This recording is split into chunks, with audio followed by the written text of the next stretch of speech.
लोकसभा चुनाव में हाँ हाँ, विधानसभा उपचुनाव में नाना। भारतीय जनता पार्टी, भारत आदिवासी पार्टी और कांग्रेस ने अपने प्रत्याशी उतार दिए हैं।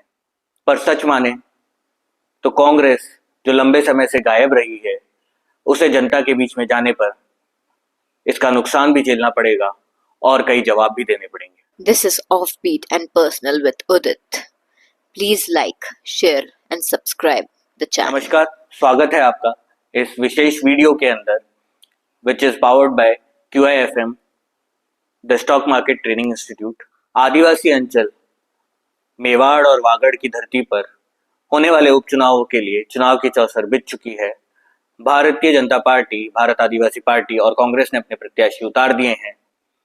लंबे समय से भारतीय जनता पार्टी की तरफ से जुबानी जंग का मोर्चा संभाले मन्नालाल रावत और मंत्री बाबूलाल खराड़ी, तो भारत आदिवासी पार्टी की तरफ से सांसद राजकुमार रौत।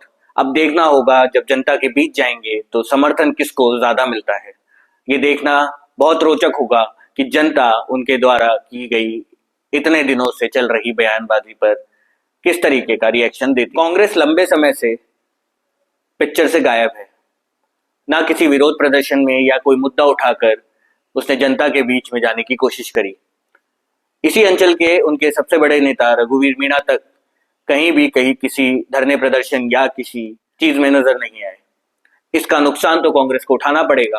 पहली बात तो जब वो प्रचार में जाएंगे तो उन्हें जवाब देना पड़ेगा कि लोकसभा के अंदर तो उन्होंने गठबंधन किया था, विधानसभा उपचुनाव में ऐसी क्या स्थितियां बनी, क्या उनकी मजबूरियां रही कि वो भारत आदिवासी पार्टी के साथ में गठबंधन में नहीं गए।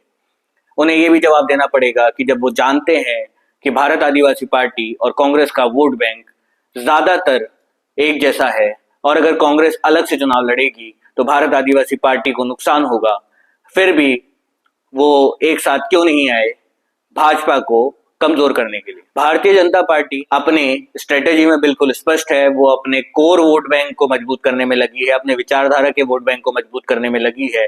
वो इधर उधर नहीं देख रही है। उसे पता है कि उनके वोट कौन से हैं और उन्हें किस तरफ ध्यान देना है।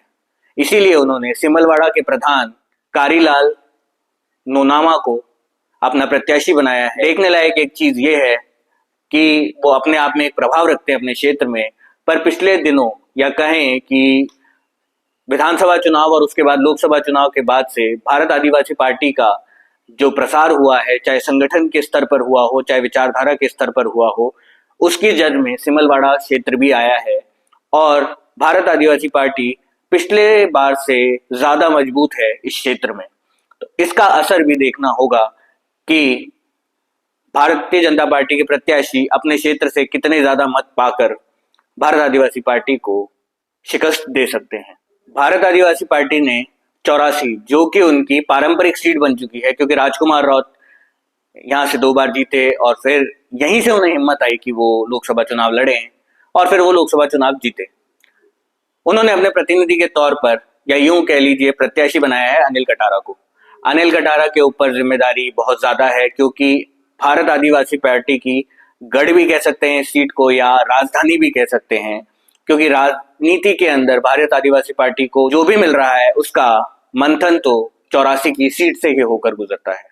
राजकुमार रौत की साख दांव पर है, इसीलिए प्रचार में वो अनिल कटारा से ज्यादा एक्टिव नजर आएंगे।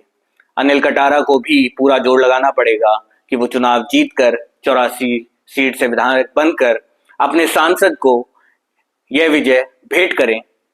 और पूरे देश की निगाहें हैं 84 सीट पर, क्योंकि भारत आदिवासी पार्टी पिछले लंबे समय से पूरे देश के अंदर जो आदिवासी समाज है उसकी नजर में आई हुई है, क्योंकि जिस तरीके का समर्थन उन्हें मिला है तो भारत का आदिवासी समाज उनकी तरफ देख रहा है कि आने वाले समय में ये पार्टी उनका प्रतिनिधित्व बहुत अच्छे से कर सकती है। अब बात करते हैं सलूम्बर सीट की। सलूम्बर सीट बाकी सीटों से थोड़ी अलग इसलिए है क्योंकि यहाँ से कोई भी व्यक्ति सांसद बनकर नहीं गया और उसे ये सीट छोड़नी पड़ी। इस सीट पर भारतीय जनता पार्टी के विधायक थे अमृतलाल मीणा, जो लंबे समय से विधायक थे। उनका अचानक से हृदय गति रुकने से देहांत हो गया था। ऐसी सीटों पर ज्यादातर जनता की सहानुभूति परिवार के साथ होती है। भारतीय जनता पार्टी ने भी इस बात को माना और परिवार से ही प्रत्याशी बनाया है उनकी पत्नी को, शांति देवी मीणा को, इसके बाद में बगावती सुर भी उठे। नरेंद्र मीणा जो भारतीय जनता पार्टी के कार्यकर्ता हैं, उन्होंने खुली चुनौती दी कि वो 24 घंटे के अंदर निर्णय लेंगे, चुनाव लड़ेंगे। भारतीय जनता पार्टी ने उनको मना लिया, बगावत खत्म करा दी। अब वो पार्टी के साथ हैं, पार्टी का प्रचार कर रहे हैं। भारतीय जनता पार्टी की प्रत्याशी शांति देवी मीणा भी लोगों के बीच में अपने पति के प्रति जो सहानुभूति है उसी को लेकर जा रही हैं और वोट मांग रही हैं अमृतलाल मीणा के नाम पर ही। अब बात करते हैं यहां से भारत आदिवासी पार्टी के प्रत्याशी जितेश कटारा की। जितेश कटारा की मैं बात करूं उससे पहले मैं एक ऐसा विषय है जो पिछले के वीडियो में मैं आप लोगों से साझा करना चाहता था पर मैंने किया नहीं, मैंने उसे इस वीडियो के लिए बचा के रखा था। भारत आदिवासी पार्टी की एक छात्र संघ विंग भी चलती है। उस छात्र संघ विंग को आदिवासी अंचल में मजबूत करने, खड़ा करने और इस लायक बनाने कि उसने अखिल भारतीय विद्यार्थी परिषद और NSUI को मुंह की खाने पे मजबूर कर दिया। इस सब के पीछे जिस व्यक्ति का हाथ था वो व्यक्ति है जितेश कटारा। जितेश कटारा ने 2022 के अंदर भारत आदिवासी पार्टी की छात्र संघ की जो विंग है उसकी जीत में सबसे अहम भूमिका निभाई थी। इसीलिए उनको 2023 में हुए विधानसभा चुनाव में सलूम्बर से प्रत्याशी बनाया गया और वो कोई ऐसे प्रत्याशी नहीं थे जो कुछ वोट लेकर रह गए हों। वो तीसरे नंबर पर आए थे और 52,000 वोट उन्होंने पाए थे। अमृतलाल मीणा चुनाव जीते थे, रघुवीर मीणा दूसरे नंबर पर रहे थे, पर जितेश कटारा ने उस दिन से सलूम्बर को छोड़ा नहीं है। वो लगातार सलूम्बर के जनता के बीच में रहे हैं, सलूम्बर के मुद्दों पर संघर्ष करते रहे हैं। और देखा जाए अमृतलाल मीणा के देहांत के बाद से जिस व्यक्ति का सबसे ज्यादा लोकप्रियता का ग्राफ बढ़ा है वो व्यक्ति जितेश कटारा ही है। नजर यही आ रहा है कि यहाँ पर भी जो फाइट है वो भारत आदिवासी पार्टी और भाजपा के बीच में आमने सामने की है। कांग्रेस ने भी अपना प्रत्याशी उतारा है। देखना होगा कि कांग्रेस के प्रत्याशी को कितना लंबा समय लगेगा जनता के बीच में, पहली बात तो पहचान बनाने में, उसके बाद में समर्थन हासिल करने में। और इतना समय अब चुनाव में है नहीं, इसीलिए त्रिकोणीय संघर्ष की तो कोई स्थिति यहाँ पर नजर मुझे आ नहीं रही है। सलूम्बर की सीट पर जो चुनाव है वो सहानुभूति वर्सेस एक युवा व्यक्ति जो लंबे समय से यहाँ पर संघर्ष कर रहा है और उसने बार बार अपने संघर्ष में विजय प्राप्त करी है, उसका चुनाव है। देखते हैं कि इस चुनाव के अंदर क्या बनता है।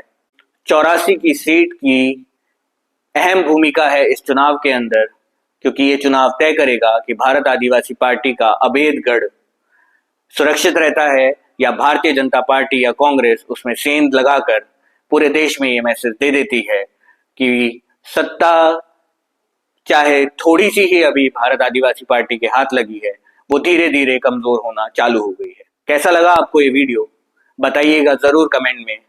उपचुनाव का असली रंग तो दिवाली के त्योहार के बाद में चढ़ेगा, पर बिसात बीत चुकी है, अपनों का विरोध भी झेलना पड़ रहा है, सामाजिक संगठन भी अपनी मांगे उठा रहे हैं।